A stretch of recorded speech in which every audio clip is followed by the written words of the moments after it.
Assalamualaikum warahmatullahi wabarakatuh.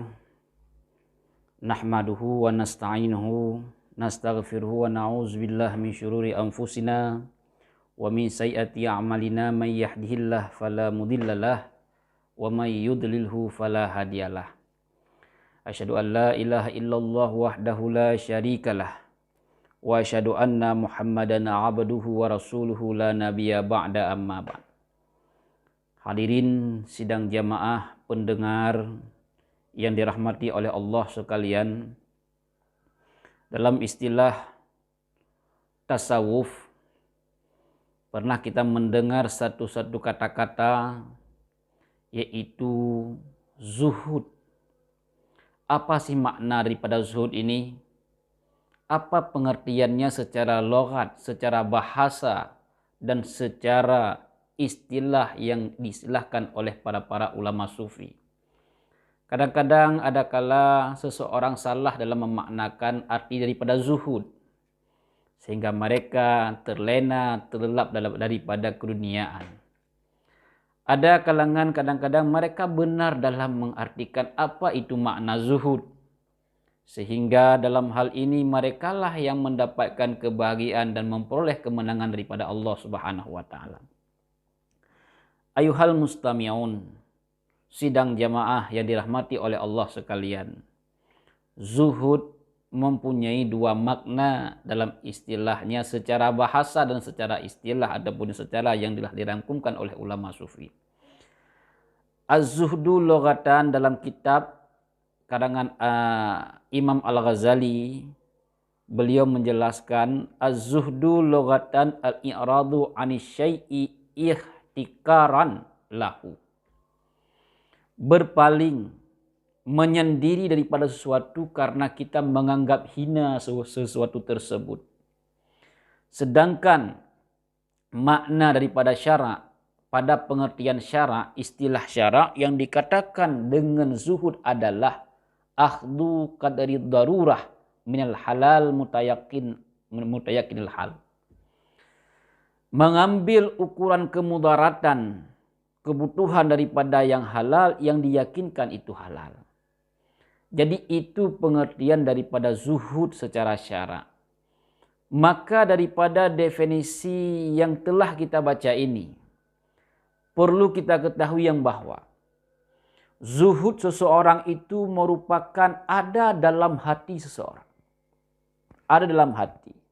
Kadangkala ada seseorang itu menampakkan dirinya zuhud supaya dipandang kemuliaan oleh orang yang lain, supaya dihormati oleh orang yang lain. Itu mereka melakukan hal demikian punya maksud. Karena zuhud ini persoalan hati, sehingga yang bisa menilai itu zuhud dan tidaknya zuhud adalah Allah. Dia mengambil sesuai kebutuhan kadar yang dia perlukan di dalam dunia ini. Tidak melebih-lebihkan walaupun itu dihalalkan. Tidak memubadirkan harta yang dia tidak membutuhkan. Itulah yang dinamakan zuhud. Maka dalam konteks zuhud inilah serahkan pada Allah Subhanahu wa taala. Karena kita tidak bisa menilai status seseorang itu zuhud ataukah tidak dia zuhud. Karena zuhud itu berada dalam genggaman Allah Subhanahu wa taala. Maka dengan demikian, perlulah kita ketahui, wahai saudaraku seiman dan seakidah. Kalaupun kita punya kelebihan harta, kalaupun kita punya kelebihan segala sesuatu yang telah Allah amanahkan kepada kita, yakinkanlah kalau kita tidak bisa menjadi seorang yang amanah terhadap harta tersebut, harta itu menjadi sebab kemurkaan kita kepada Allah Subhanahu wa taala. Tetapi sebaliknya, di situ kita manfaatkan rahmat Allah menjadi sebuah nikmat bagi kita yang sedang Allah berikan kehidupan dalam dunia. Banyak sekali kita melihat orang berfoya-foya dengan hartanya. Orang yang memiliki harta yang berlimpah, itu titipan daripada Allah, tetapi mereka tidak pernah menyadari bahwa itu titipan daripada Allah. Sering kita melihat di realita lapangan yang ada. Kita melihat bahkan saudagar-saudagar kaya yang sekarang kadang-kadang banyak sekali mereka lupa kepada Allah bahwa itu harta titipan Allah Subhanahu wa taala. Yang diperintahkan oleh Allah Subhanahu wa taala dalam konteks hal keimanan adalah takwa.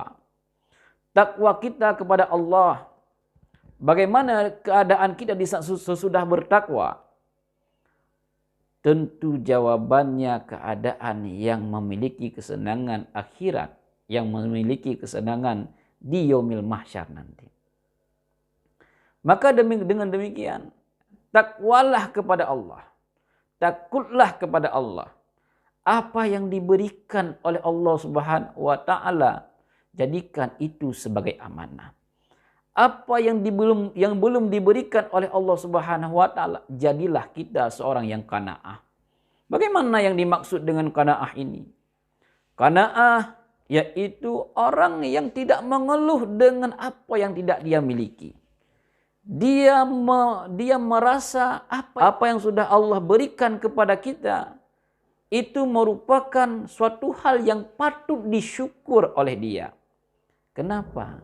Karena dengan nikmat kesempurnaan yang Allah masih berikan pada kita hari ini sangat luar biasa, dan kita belum mampu, belum bisa mensyukuri atas nikmat-nikmat itu.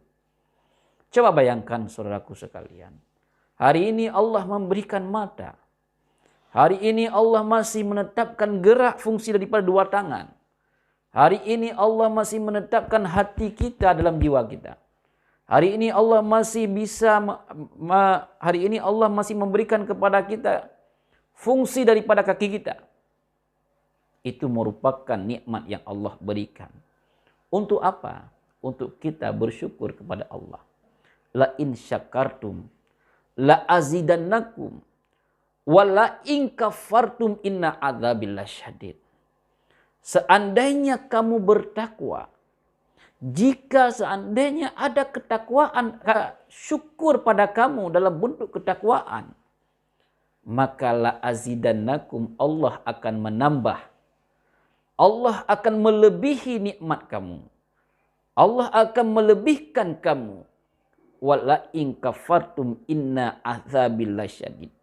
Tetapi ingat, bila nikmat-nikmat yang telah Allah tetapkan dalam jiwa kamu itu, kamu kufur kepada nikmat itu, inna azabil lasyadid, azab Allah sangat pedih. Saudaraku seiman dan seakidah, maka zuhud inilah yang dapat menyelamatkan kita daripada sifat-sifat yang dibenci oleh Allah Subhanahu wa taala. Zuhud inilah yang dapat menyelamatkan kita daripada terjerumusnya kita dalam neraka. Selamat iman seseorang di saat dia tahu bahwa dia itu hamba, bahwa dia itu ada akhir bagi hidupnya, bahwa dia itu akan dihisap atas apa yang telah dia lakukan semasa dalam dunia. Maka dengan demikian, perbaikilah, introspeksilah diri kita masing-masing. Muhasabahlah diri kita masing-masing kepada Allah Subhanahu wa taala. Maka dengan itu insya Allah tergolonglah kita ke dalam orang-orang yang benar-benar bertakwa kepada Allah Subhanahu wa taala. Wa may yattaqillah yaj'al lahu makhraja wa yarzuqhu min haitsu la yahtasib. Siapa saja yang takwa kepada Allah, siapa saja yang membentuk ketakwaan itu kepada Allah Subhanahu wa taala, maka dia yaj'al lahu makhraja, diberikan jalan solusi hidup yang baik oleh Allah Subhanahu wa taala. Wa yarzuqhu min haitsu la yahtasib. Dari segi finansialnya, rezekinya Allah mudahkan dan Allah berkahkan kehidupan. Tetapi kuncinya takwa, barulah Allah berikan rezeki-rezeki yang Allah ridai, rezeki-rezeki yang Allah mudahkan dalam keberkahannya. Kenapa demikian? Karena yang seperti itulah yang Allah perlukan pada kita. Yang Allah anjurkan kepada kita. yang Allah perintahkan pada kita. Allah selalu mengampuni hamba-hambanya yang dia ingin memperbaiki terhadap kesalahan-kesalahan yang dulu dia pernah kerjakan. Mungkin hanya ini yang dapat saya sampaikan. Wabillahi taufiq wal hidayah. Assalamualaikum warahmatullahi wabarakatuh.